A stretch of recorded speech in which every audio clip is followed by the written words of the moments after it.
Friends, இன்னைக்கு நம்ம இங்கிலீஷ்ல பேசலாங்கிற நிகழ்ச்சியில புதுசா என்ன பார்க்கலாம்? அதுக்கு முன்னாடி ஒரு ரீகாலேஷன் இல்லையா? அதாவது நினைவூட்டல் அப்படிங்கிறது.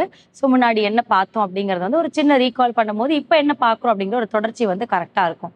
அப்ப முன்னாடி என்ன பார்த்தோம் நம்ம? Past perfect tense. காலங்கள்ல பாஸ்ட் பெர்ஃபெக்ட் முடிஞ்ச விஷயத்த எப்படி கரெக்ட்டா திருத்தம் இல்லாம நம்ம பேசுறோம், இல்ல கம்யூனிகேட் பண்றோம் அப்படிங்கிறதெல்லாம் இல்லையா? ஸோ அதுலயுமே நம்ம என்ன பார்த்துட்டு இருக்கோம்? 3 டிஃபரெண்ட் கைண்ட்ஸ் பார்த்துட்டு இருக்கோம். அதாவது ஒரு பாசிட்டிவ், ஒரு நெகட்டிவ், ஒரு இன்ட்ராகேட்டிவ்ஸ் அந்த மாதிரி. ஸோ பாசிட்டிவ் அப்படிங்கும்போது ஒரு ஃப்ளாஸ் இல்லாம வேகவான்னு நம்ம பேசிட்டு போறது, இல்ல ஒரு லெட்டரா டைப் பண்ணி குடுக்குறது அந்த மாதிரி. நெகட்டிவ்ஸ் அப்படிங்கும்போது நம்ம முடிக்கல, செய்யல, பண்ணல அப்படிங்கிற ஒரு விஷயத்த வந்து ஒரு பெர்ஃபெக்ஷனலா நெகட்டிவ் ஃபார்ம்ஸ்ல எடுத்துட்டு போறோம். அதே வந்து உங்களுக்கு இன்ட்ராகேட்டிவ்ல வரும்போது கேள்விகளா, அவ முடித்திருந்தால், அவ வந்திருந்தால் அந்த மாதிரி ஒரு கேள்விகளா வந்து எடுத்துட்டு போறோம். சஸ்பெக்ஷன் கொஸ்டின்ஸ், எதிர்பாராத கேள்விகள் சொல்லுவாங்க இல்லையா? அந்த மாதிரியான இன்ட்ராகேட்டிவ் ஃபார்ம்ஸை நம்ம ப்ரிப்பேர் பண்ணிட்டு இருக்கோம் இல்லையா இப்போ? ஸோ இது எல்லாத்தையும் ப்ரிப்பேர் பண்றதுக்கு முக்கியமான ரோல் நமக்கு யார் வேணும்? வெர்ப் ஃபார்ம் இல்லையா? இந்த வெர்ப் ஃபார்ம் வந்து காலங்கள் இந்த V1, V2, V3 அப்படிங்கிறத பிரிச்சு தெரிஞ்சிருக்கணும். உங்களுக்கு வெர்ப் ஃபார்ம் V1னா பிரசன்ட்ல இப்படிதான் தமிழாக்கம் வரும், பாஸ்ட்ல இப்படி வரும், பாஸ்ட் பார்ட்டிசிபிள்ல இந்த தமிழாக்கம் வரும் தெரிஞ்சிருந்தா அது உங்களுக்கு எந்த இடத்துல எப்படி ரூல்ல அப்ளை பண்ணி அதை பேசலாம் அப்படிங்கிறது ரொம்ப ஈஸியா இருக்கும்.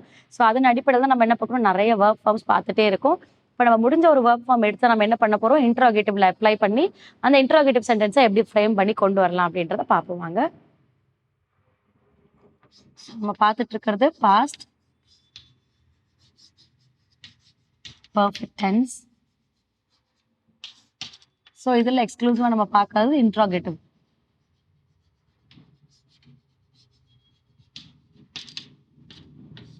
ஸோ இன்ட்ராகேட்டிவ் நம்ம பார்த்துட்டு இருக்கோம். ஸோ இன்ட்ராகேட்டிவ் பாசிட்டிவ் யாராக இருந்தாலும் நமக்கு யார் வேணும்னு சொல்லியிருந்தோம், வெர்ப் ஃபார்ம் அப்படிங்கிறவங்க வேணும். V1, V2, V3. ஸோ இன்னைக்கான வெர்ப் ஃபார்ம் நான் என்ன வச்சிருக்கேன் அப்படின்னா டூ. இது நான் ஏற்கனவே சொல்லி கொடுத்துருக்கேன். டூனா செய் அப்படிங்கறத சொல்லி கொடுத்துருக்கேன் இல்லையா? ஸோ இது எந்த இதுல வந்து எந்த ஃபார்ம்ல வரும்? ப்ரெசன்ட் ஃபார்ம்ல வரும்.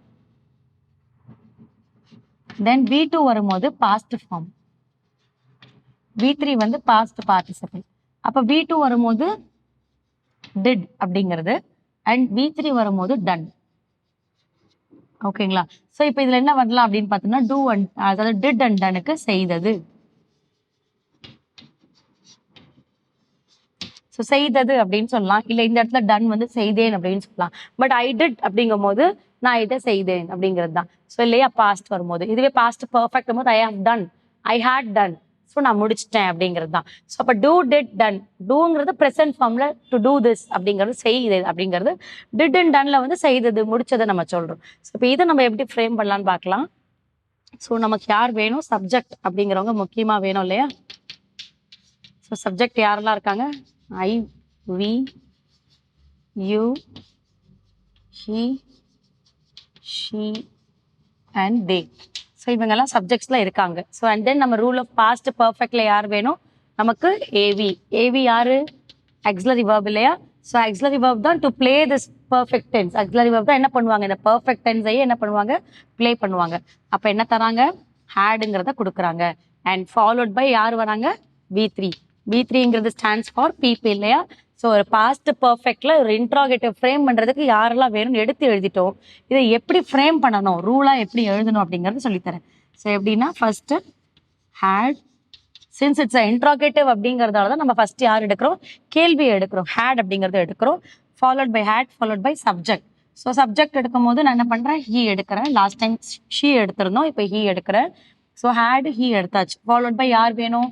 V3.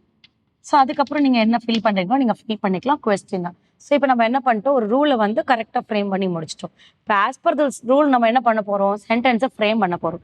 ஸோ எப்படி சென்டென்ஸை ஃப்ரேம் பண்ணலாம்? எக்ஸாம்பிள், இன்ட்ராகேட்டிவே ஃபர்ஸ்ட் ஃப்ரேம் பண்ணுவோம். எப்படி ஃப்ரேம் பண்ணலாம்? ஹேட் அப்படிங்கறத ஃபர்ஸ்ட் எடுப்போம். ஹேட் ஹீ அப்படிங்கறத எடுத்தாச்சு. V3 என்னது? டன் இல்லையா? Done. So had he done, அவன் முடித்திருந்தால் அப்படிங்கிற மாதிரி வந்தது. இல்ல அவன் செய்திருந்தால் அப்படிங்கறத ஹேட் ஹீ டன் அப்படிங்கிறது. இது நான் இன்னும் கம்ப்ளீட் பண்ண நினைக்கிறேன் அப்படின்னா அப்போ ஹேட் ஹீ டன்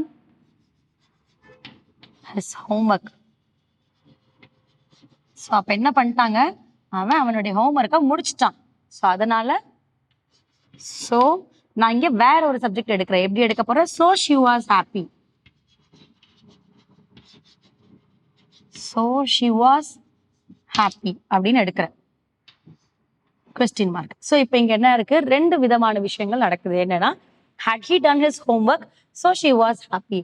அவன் அவனுடைய ஹோம்ஒர்க்கை முடிச்சுட்டான், அதனால அவ ஹாப்பி அப்படிங்கிறது. அந்த அவள் அப்படிங்கிறது வந்து மேபி ஆன் சிஸ்டர் ஆர் அவங்களுடைய அம்மா இல்ல ஃப்ரெண்ட் யார் வேணா இருக்கலாம், அந்த ஷீங்கிறது இல்லையா. ஸோ அப்போ தே குட் பி பிளே என்ன செகண்ட் ரோல், ஒரு ரெண்டாவது ரோல் இங்க பிளே ஆகுது. இந்த ரெண்டாவது ரோல் தான் நம்ம என்ன சொல்றோம், முதல்ல கூட சொல்லலாம். அவர் ரொம்ப ஹாப்பி. எதனால ஹாப்பி அப்படிங்கும் போது அவன் நம்மளுடைய ஹோம்ஒர்க்கை வந்து வீட்டு பாடத்தை என்ன பண்ணிட்டா, முடிச்சுட்டாங்க அப்படிங்கிறது தான். இதுக்கு முன்னாடி நம்ம என்ன பண்ணோம், இது நம்ம சொல்லலை, சொல்லாமலே நம்ம இதை மட்டும் கூட சொல்லலாம். had he done his homework அப்படின்றத கேட்டு ஒரு கொஸ்டின் மார்க்காவும் சொல்லலாம். அவன் வீட்டு பாடத்தை முடித்திருந்தால் அப்படிங்கிற மாதிரி நம்ம செய்திருந்தால், ஏன்னா நம்ம இங்க டன்னுங்கிறது செய்துன்னு சொன்னோம் இல்லையா. அப்ப என்ன சொல்லலாம், அவனுடையங்கிறது யார் வருது, இந்த இடத்துல ஹிஸ்ங்கிறதுனால இவனை பத்தி சொல்றோம். இங்கதான் அவன் இருக்காங்க இல்லையா. சோ இங்க அவன் இருக்கும் போது அப்ப இந்த அவன் வந்து இந்த ஹிஸ் இவங்களை தான் குறிக்குது. சோ அப்ப என்ன பண்ணலாம், அவனுடைய அப்படிங்கிறது இங்க ஸ்டார்ட் ஆகும். சோ அவனுடைய நீங்க போகும்போது என்னது, வீட்டு பாடம். அப்போ அவனுடைய வீட்டு பாடத்தை முடித்து இருந்தால் அப்படிங்கிற மாதிரி ஒரு கேள்வி. ஓகேயா, அது இப்போ அதுலயே நான் என்ன பண்ணிட்டேன், முடித்திருந்தால் அப்படின்னு கமா போட்டுட்டு so she was happy. So அதனால அவங்க என்ன பண்ணாங்க, ரொம்ப ஹாப்பியா ஃபீல் பண்ணாங்க, அதாவது மகிழ்ச்சியோட இருக்காங்க அப்படிங்கிறத ரெண்டு விதமான சென்டென்சஸை நான் பிரிச்சு சொல்றேன். ஸோ இது உங்களுக்கு ஈஸியா இருக்கும்னு நினைக்கிறேன். ஏன்னா நம்ம சின்ன சின்னதா ப்ராக்டிஸ் பண்றது ஈஸி தான், இல்லைன்னு சொல்லலை. பட் இருந்தாலும் நம்ம கொஞ்சம் ஒரு கோர்வையா பேசும்போது இன்னும் உங்களுக்கு ஈஸியா பழகும், ரொம்ப சீக்கிரமே நீங்க புரிஞ்சுக்கிற மாதிரி இருக்கும். ஸோ இந்த டூ டிட் டன் எடுத்துட்டு நீங்க இன்னைக்கான 10 to 5 சென்டென்சஸ் செட்ஸா நீங்க ப்ரிப்பேர் பண்ணுங்க. பாசிட்டிவ், நெகட்டிவ், இன்ட்ராகேட்டிவ் ப்ரிப்பேர் பண்ணுங்க. நிறைய ஐடியாஸ் உங்களுக்கு கிடைக்கும். அடுத்த கிளாஸ்ல அடுத்த செட்டோட உங்களை மீட் பண்றேன். தேங்க்யூ.